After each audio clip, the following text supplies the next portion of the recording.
قل إن كانت لكم الدار الآخرة عند الله خالصة من دون الناس فتمنوا الموت إن كنتم صادقين ولن يتمنوه أبدا بما قدمت أيديهم والله عليم بالظالمين ولتجدنهم أحرص الناس على حياة ومن الذين أشركوا يود أحدهم لو يعمر 1000 سنة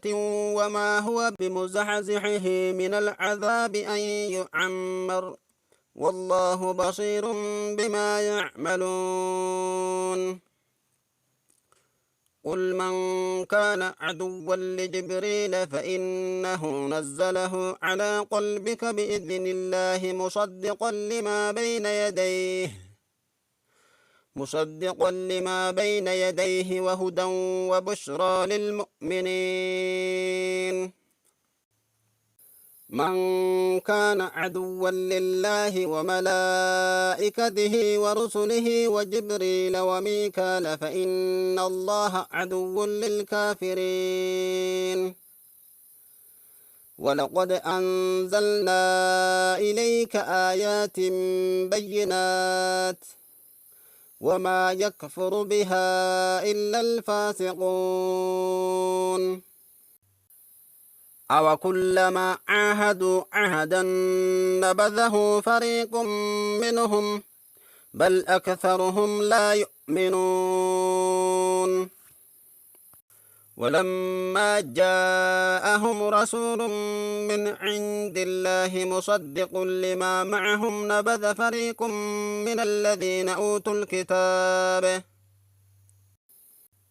من الذين أوتوا الكتاب كتاب الله وراء ظهورهم كأنهم لا يعلمون واتبعوا ما تتلو الشياطين على ملك سليمان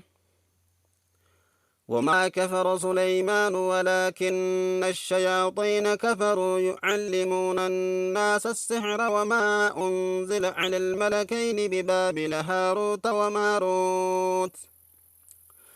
وما يعلمان من أحد حتى يقولا إنما نحن فتنة فلا تكفر فيتعلمون منهما ما يفرقون به بين المرء وزوجه وما هم بضارين به من أحد إلا بإذن الله ويتعلمون ما يضرهم ولا ينفعهم ولقد علموا لمن اشتراه ما له في الآخرة من خلاق ولبئس ما شروا به أنفسهم لو كانوا يعلمون ولو أنهم آمنوا واتقوا لمثوبة من عند الله خير لو كانوا يعلمون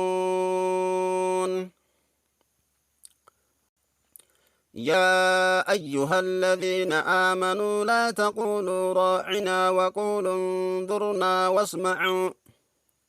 وللكافرين عذاب أليم ما يود الذين كفروا من أهل الكتاب ولا المشركين أن ينزل عليكم من خير من ربكم والله يختص برحمته من يشاء والله ذو الفضل العظيم